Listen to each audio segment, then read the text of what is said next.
Hi, this is Kyle with Music is a Verb, and today I'm going to talk about who won the Super Bowl. It was H.E.R. End of video. I'm going to break down a bit of H.E.R.'s rendition of America the Beautiful. She managed to perform something that sounded classic, while at the same time completely breaking the mold of this tune. This is a masterclass in how to reharmonize and rearrange a song. If you've seen my video on Christmas songs, then you know that I'm a sucker for taking a song that we all know by heart and using the expectations we have about it to create really great musical moments. And that's exactly what she did during this performance, over and over again. Now, if you haven't heard it yet, you should definitely go listen to it now before I start explaining things. Let's start by taking a look at the beginning chord progression. So this rendition of the song is very clearly based on Ray Charles' classic version of the tune. The slow 6/8 feel, the soulful vocal choices, and perhaps most importantly, the main harmonic progression in the beginning of the song. Oh, beautiful for spacious sky, for amber waves of grain. Nothing different there. Those are exactly the same between the two versions.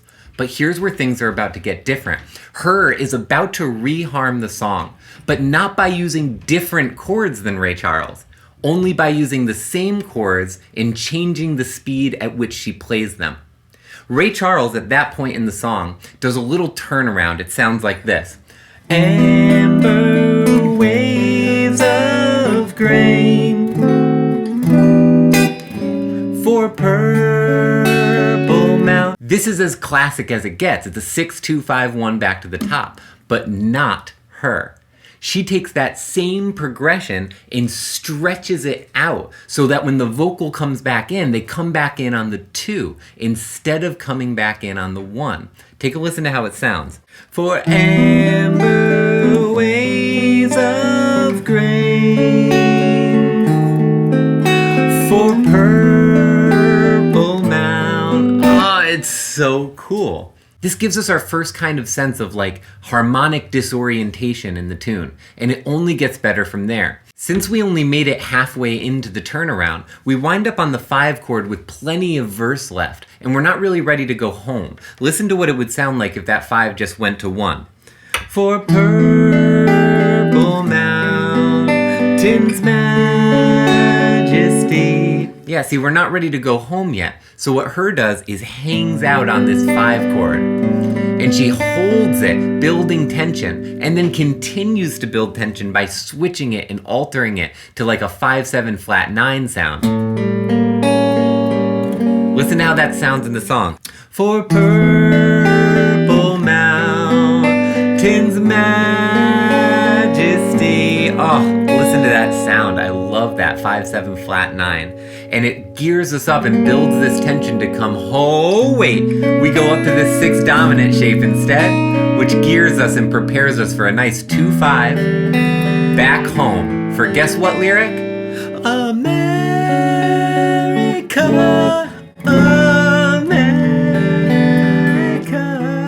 Oh, I don't usually like getting too heady about matching lyrics with harmony, but this time, I mean, come on. They deliberately hold the home chord from us. They hold it and build tension and don't give us the home chord until America, our home.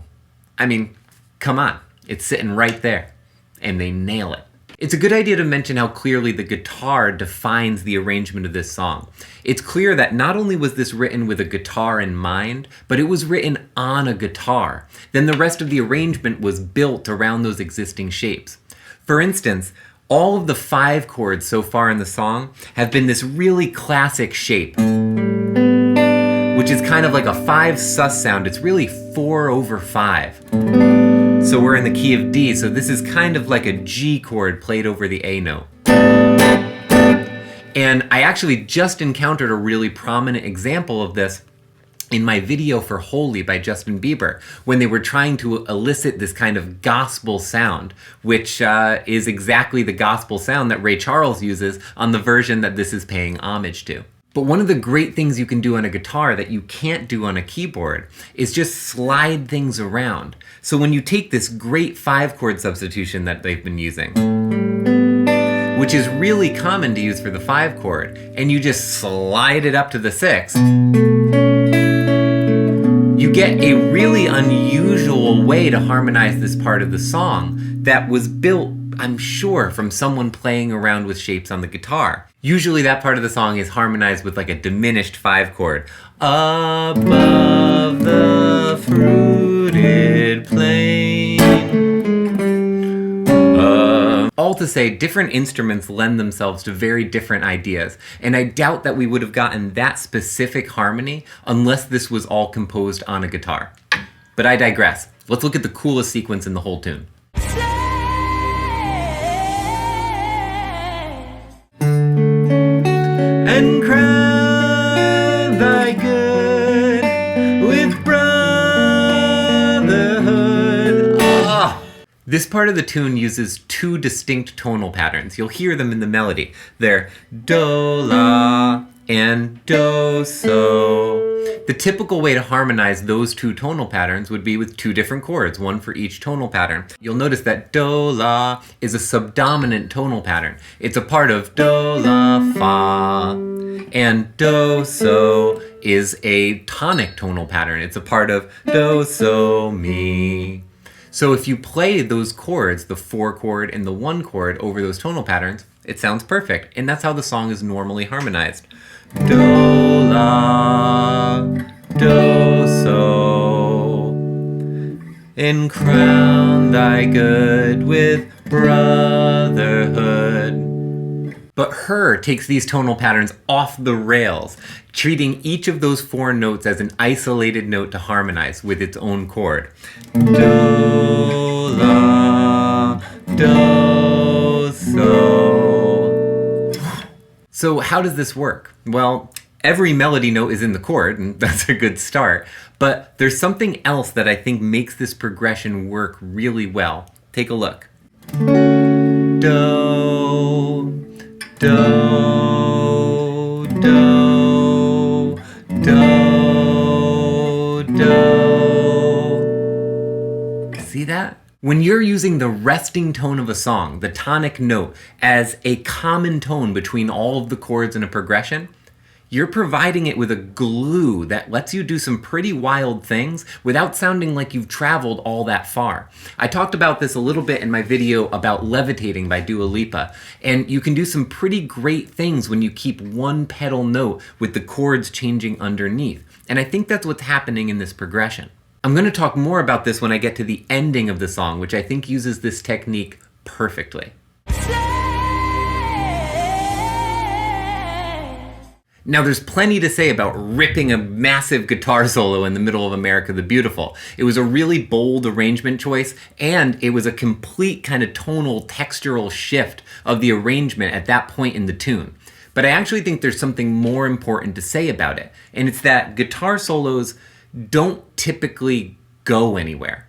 Let me explain what I mean. When you're learning guitar as a young lad or lass in your guitar lessons, they're always telling you to make your solos go somewhere. You should start low and end high. You should start melodic and end flashy. You should start quiet and end loud. And this is all great advice. In fact, go ahead and take that advice when you're improvising. It's good. But this arrangement takes a different strategy. Have the solo go somewhere musically instead. Solos, and I'm looking at guitar solos in particular, but this really applies to all solos in pop music, or at least most of them. They tend to take a chord loop or a progression in the song and just use that as the entire harmonic backdrop of the solo. All of the pressure to keep our interest is handed over to the soloist.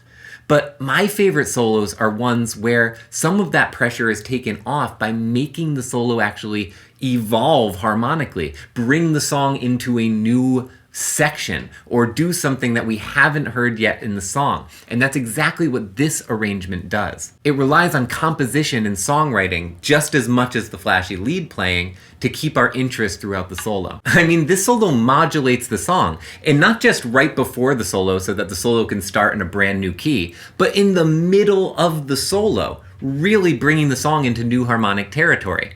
Let's take a listen to two of the things this solo does so well.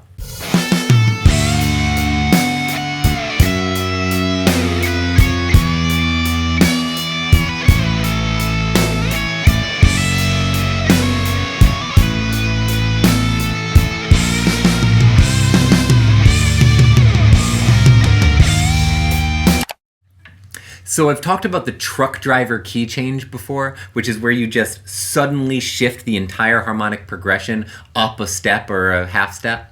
And this is like one step removed, no pun intended, from a truck driver key change.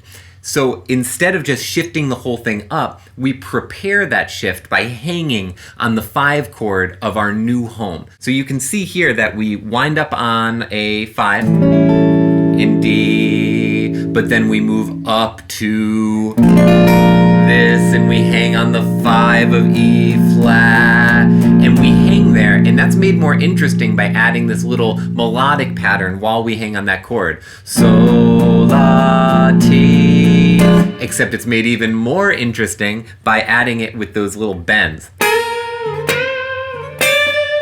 It's really, really cool, and it allows you to build tension in that 5 chord while still hanging on it, and then preparing us to come back to our new home, E flat. After repeating some of that progression in the new key and adding some really wicked tapping on the guitar, they surprise us again by having the solo bring us to a brand new chord we've never heard before functionally in the song. And that cues us up for a return to when the vocals come back in, calling back a progression from earlier in the song.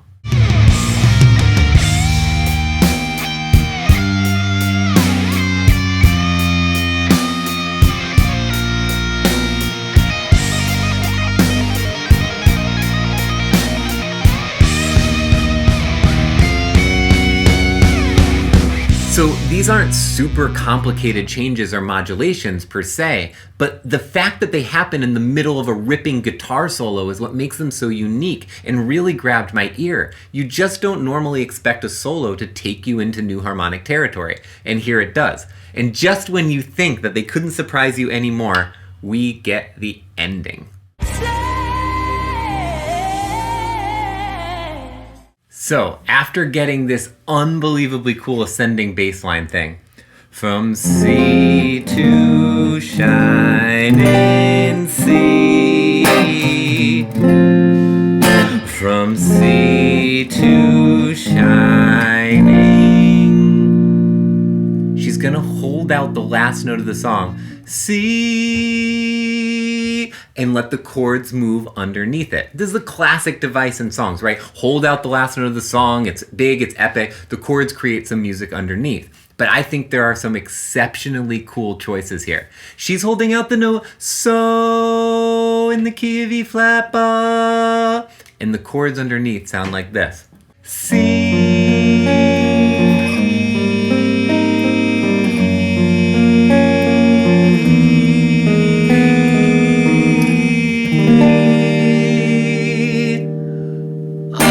Is so cool. Listen to how cool that last one is, where she takes the note so, do, mi, so, but plays it over the flat 2 major 7, turning so into a sharp 11 chord. So, and then holding it so it resolves back to the 5th of the major chord. That is really cool writing. I mention this a lot, but I feel like no one ever taught me this when I was learning music. A lot of those really spicy altered notes you get on chords, your sharp 11s and sharp 5s and your flat 9s, come from just really normal melody note choices, and then playing an interesting chord underneath them. And your melody note choice creates that interesting, spicy alteration to the chord. Here, all she's doing is holding one of the most common notes in the entire key. Do, mi, so. But the note she chooses to play underneath it changes everything. Do, mi, so becomes this beautiful chord. So.